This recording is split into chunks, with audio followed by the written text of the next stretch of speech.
ಮಹಾನಗರ ಪಾಲಿಕೆಗೆ ನ್ಯಾಯ ಬೇಕು. ಏನೇ ಬರಲಿ ಅದಕ್ಕಾಗಿ ಹೋರಾಟ, ನ್ಯಾಯಕ್ಕಾಗಿ ಹೋರಾಟ.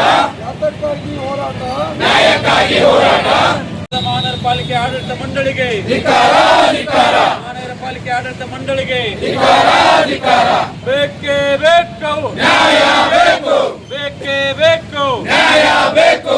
ಎಲ್ಲಿಯವರೆಗೆ ಹೋರಾಟ, ಗೆಲ್ಲುವರೆಗೆ ಹೋರಾಟ, ಎಲ್ಲಿಯವರೆಗೆ ಹೋರಾಟ, ಗೆಲ್ಲುವರೆಗೆ ಹೋರಾಟ.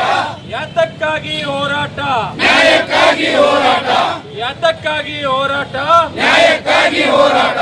ನಮ್ಮದೇ ನಮ್ಮದು, ಬೆಳಗಾವಿ ನಮ್ಮದು, ನಮ್ಮದೇ ನಮ್ಮದು, ಬೆಳಗಾವಿ ನಮ್ಮದು. ಬೇಕೇ ಬೇಕು, ನ್ಯಾಯ ಬೇಕು.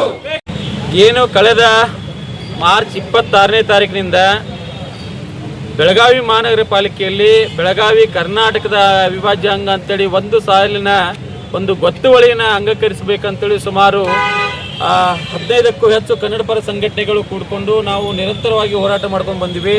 ಕೊನೆ ಪಕ್ಷ ವಾಟಾಳ್ ನಾಗರಾಜ್ ನೇತೃತ್ವದಲ್ಲೂ ಕೂಡ ಇಲ್ಲಿ ನಾವು ಪ್ರತಿಭಟನೆಯನ್ನು ಮಾಡಿದ್ವಿ. ಆದರೂ ಕೂಡ ಮಹಾನಗರ ಪಾಲಿಕೆಯ ಆಡಳಿತ ಮಂಡಳಿ ಯಾಕೋ ಅದನ್ನು ನಿರಾಸ ಭಾವನೆಯಿಂದ ನೋಡ್ತಾ ಇದೆ, ಅಸಡ್ಡತನದಿಂದ ಕಾಣ್ತಾ ಇದೆ. ಕರ್ನಾಟಕದ ಗಟ್ಟುಮೆಟ್ಟಿನ ನೆಲವಾದ ಬೆಳಗಾವಿಯಲ್ಲಿ ಬೆಳಗಾವಿ ಕರ್ನಾಟಕದ ಅವಿಭಾಜ್ಯ ಅಂಗ ಅಂತೇಳಿ ಒಂದು ನಿರ್ಣಯ ತಗೊಳ್ಳಿಕ್ಕೆ ವಿಫಲ ಆಗ್ತಿರೋದನ್ನು ನಾವು ಇವತ್ತು ಖಂಡಿಸ್ತಾ ಇದ್ದೀವಿ. ಅದಕ್ಕಾಗಿ ಮಾನ್ಯ ಪ್ರಾದೇಶಿಕ ಆಯುಕ್ತರಲ್ಲಿ ನಾವು ಮನವಿ ಮಾಡ್ಕೊಳ್ತಾ ಇದ್ದೀವಿ. ಏನಪ್ಪ ಅಂತಂತಂದರೆ, ಏನು ಮಹಾನಗರ ಪಾಲಿಕೆಯಲ್ಲಿ ಈ ರೀತಿಯ ಒಂದು ದುರಾಡಳಿತವನ್ನು ನಡೆಸ್ತಾ ಇದ್ದಾರೆ ಆ ಆಡಳಿತ ಮಂಡಳಿ ಮೇಲೆ ಮತ್ತು ಕರ್ನಾಟಕದ ವಿರೋಧ ನೀತಿಯನ್ನು ಯಾರು ಅನುಸರಿಸ್ತಾ ಇದ್ದಾರೆ ಅವರ ಮೇಲೆ ನೀವು ಅವರ ಸದಸ್ಯತ್ವವನ್ನು ರದ್ದುಗೊಳಿಸಬೇಕಂತೇಳಿ ಸರ್ಕಾರಕ್ಕೆ ವರದಿ ಕಳಿಸ್ಬೇಕು ಮತ್ತು ಅವರನ್ನು ಅನರ್ಹಗೊಳಿಸಬೇಕು ಅಂತೇಳಿ ಅದನ್ನು ತನಿಖೆ ಮಾಡಿರಿ ಅಂತೇಳಿ ನಾವು ಜಾನಕಿ ಮೇಡಮ್ ಅವರಿಗೆ ಪ್ರಾದೇಶಿಕ ಆಯುಕ್ತರಲ್ಲಿ ಮನವಿ ಮಾಡ್ಕೊಳ್ತಾ ಇದ್ದೀವಿ.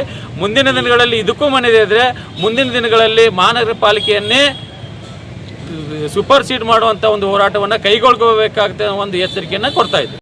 UD ಸೆಕ್ರೆಟರಿ ಅವರಿಗೆ, ನಗರಾಭಿವೃದ್ಧಿ ಕಾರ್ಯದರ್ಶಿಗಳಿಗೆ ಪತ್ರ ಬರೀಲಿಕ್ಕೆ ನಾವು ಜಾನಕಿ ಮೇಡಮ್ ಅವರಿಗೆ ಹೇಳ್ತಾ ಇದ್ದೀವಿ. ನಾವು ನೇರವಾಗಿ ಬರೆದ್ರೆ ಆಗೋದಿಲ್ಲ, ಆದರೆ ಜಾನಕಿ ಮೇಡಮ್ ಅವರು ವರದಿ ಕೇಳಿದ್ದಾರೆ.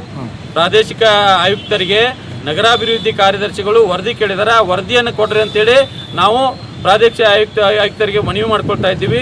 ಅದಕ್ಕೂ ಮನಿಲಿಲ್ಲ ಅಂತಂದರೆ ಮಹಾನಗರ ಪಾಲಿಕೆ ಮುಂದ್ಗಡೆನೆ ನಾವು ನಿರಂತರ ಧರಣಿಯನ್ನು ಹಮ್ಮಿಕೊಳ್ಬೇಕಾಗ್ತದೆ. ಎಲ್ಲ ಯುವಕರು ಯಾವ ಕಾರಣದಿಂದ ಅದನ್ನು ಹಿಂದೆಳೆಯುವಂಥ ಕೆಲಸ ಮಾಡ್ತಾರೆ ಮತ್ತು ಅಸಡ್ಡೆ ತೋರಿಸ್ತಾ ಇದ್ದಾರೆ ನಮಗಿನ್ನೂ ಗೊತ್ತಾಗ್ತಾ ಇಲ್ಲ. ಅವ್ರಿಗೇನಾದರೂ ಮರಾಠ ವೋಕ್ಮೆಂಟ್ ಮೇಲೆ ಒಂದು ಕಾಳಜಿ ಇದ್ದಿದ್ದಿರ್ಬೋದು, ಆದರೆ ಇರಲಿ, ಬೇಡ ಅನ್ನೋದಿಲ್ಲ ನಾವು. ಆದರೆ ಕರ್ನಾಟಕದ ಅವಿಭಾಜ್ಯ ಅಂಗ ಅಂತೇಳಿ ನೀವು ಗೊತ್ತುವಳಿ ಸ್ವೀಕಾರ ಮಾಡದೆ ಕೊನೆ ಪಕ್ಷ ಮಾಡದೇ ಇದ್ದರೆ ನಾವು ಅದರ ಪರಿಣಾಮ ಬೇರೆ ಆಗಿರ್ತದೆ ಅಂತೇಳಿ ಈ ಸಮಯದಲ್ಲಿ ಹೇಳ್ತೀವಿ. ಅದಕ್ಕಾಗಿ ನೀವು ಕರ್ನಾಟಕದಲ್ಲಿದ್ದೀರಿ, ಕರ್ನಾಟಕದ ಸವಲತ್ತನ್ನು ತಗೊಳಕತ್ತೀರಿ, ಕರ್ನಾಟಕದ ಮಹಾನಗರ ಪಾಲಿಕೆಯ ಸದಸ್ಯರಾಗಿದ್ದೀರಿ, ನೀವು ಕರ್ನಾಟಕದ ಹಿತಾಸಕ್ತಿಗೆ ಬದ್ಧರಾಗಿರ್ಬೇಕು. ಇಲ್ಲಿಲ್ಲ ಅಂತಂದರೆ ನಿಮಗೆ ನಾವು ಯಾವ ರೀತಿ ಸಂಗೊಳ್ಳಿ ರಾಯಣ್ಣ ರೀತಿ ಉತ್ತರ ಕೊಡಬೇಕೋ, ಚೆನ್ನಮ್ಮನ ರೀತಿ ಉತ್ತರ ಕೊಡಬೇಕೋ ಆ ರೀತಿ ಉತ್ತರ ಕೊಡಲಿಕ್ಕೆ ಕಿತ್ತೂರು ಕರ್ನಾಟಕ ಸೇನಾನಿಗಳು ಸಿದ್ಧರಾಗಿದ್ದಾರೆ. ಈ ಜನಪ್ರತಿನಿಧಿಗಳು ಈ ವಿಷಯದಲ್ಲಿ ಏನಾದರೂ ಪಕ್ಷಾತೀತವಾಗಿ ಏನಾದರೂ ಒಪಿನಿಯನ್ ಕೊಟ್ಟಿದ್ದಾರೆ? ಹೇಗೆ ಜನಪ್ರತಿನಿಧಿಗಳಿಗೂ ನಾವು ಒತ್ತಾಯ ಮಾಡ್ತೀವಿ. ಜಿಲ್ಲಾ ಉಸ್ತುವಾರಿ ಸಚಿವರಿಗೆ ಮಾಡ್ತೀವಿ, ಲಕ್ಷ್ಮೀ ಹೆಬ್ಬಾಳ್ಕರ್ ಅವ್ರಿಗೆ ಮಾಡ್ತೀವಿ, ಅಭಯ್ ಪಾಟೀಲ್ ಅವ್ರಿಗೂ ಮಾಡ್ತೀವಿ, ಆಸಿಫ್ ಸೇಠ್ ಅವ್ರಿಗೂ ಮಾಡ್ತೀವಿ. ಆದರೂ ಕೂಡ ಅವರು ಮಾಡಲಿಲ್ಲ ಅಂತಂದರೆ ನಮ್ಮ ಹೋರಾಟ ನಿರಂತರವಾಗಿ ಇರ್ತದೆ. ಅದನ್ನು ಕೂಡ ಸರ್ಕಾರ ಮುಂದಿನ ದಿನಗಳಲ್ಲಿ ಇದರ ಪರಿಣಾಮ ಎದುರಿಸಬೇಕಾಗ್ತದೆ. ಮಹಾನಗರ ಪಾಲಿಕೆ ಆಡಳಿತ ಮಂಡಳಿ ಕೂಡ ಅದರ ದುಷ್ಪರಿಣಾಮವನ್ನು ಎದುರಿಸಬೇಕಾಗ್ತದೆ. ಈಗ ಜೂನ್ 9ಕ್ಕೆ ವಿಜೇಂದ್ರ ಅವರು ನಾನು ರಿಸಲ್ಟ್ ಹೇಳ್ತಾನಂತ ಇದ್ರು, ಅದ್ರ ಬಗ್ಗೆ ಏನಾದರೂ ಕಾಯ್ತಾ ಇದ್ರೆ? ಅದಕ್ಕೂ ಕಾಯ್ತೀವಿ. ಅದಕ್ಕೆ ನಾವೀಗ ಮನವಿ ಮಾಡ್ಕೊಳ್ತಾ ಇದ್ದೀವಿ. ಅದಕ್ಕೆ ಮಹಾನಗರ ಪಾಲಿಕೆಗೆ ಹೋಗ್ತಾ ಇಲ್ಲ. ಯಾಕಂತಂದ್ರೆ ನಮ್ಮ ಇಲ್ಲಿ ಏನು ಹಿರಿಯ ಹೋರಾಟಗಾರರಾದಂಥ ವಾಟಾಳ್ ನಾಗರಾಜ್ ಅವರು ಬಂದಾಗ 2ನೇ ತಾರೀಕು ನಾವು ಗಡುವು ಕೊಟ್ಟಿದ್ವಿ. 2ನೇ ತಾರೀಕು ಗಡುವು ಮುಗಿದೋಗಿದೆ. ಅದಕ್ಕಾಗಿ ನಾವೆಲ್ಲ ಕೂಡ ಒಂದೊಂದು ಸಂಘಟನೆಯವರು ಒಂದೊಂದು ಮನವಿ ಮಾಡ್ಕೊಳ್ತಾ ಇದ್ದೀವಿ.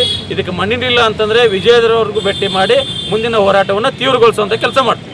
ಪಟ್ಟು ಹಿಡಿದಕ್ಕೆ ಸಾಗೋತನಕ ಬಿಡಂಗಿಲ್ಲ. ಒಟ್ಟೆ ಮಹಾನಗರ ಪಾಲಿಕೆಯಲ್ಲಿ ಬೆಳಗಾವಿ ಕರ್ನಾಟಕದ ಅವಿಭಾಜ್ಯ ಅಂಗ ಅಂತೇಳಿ ಒಂದು ನಿರ್ಣಯ ಆಗೋವರೆಗೂ ನಾವು ಸುಮ್ಮನೆ ಕೊಡೋದಿಲ್ಲ.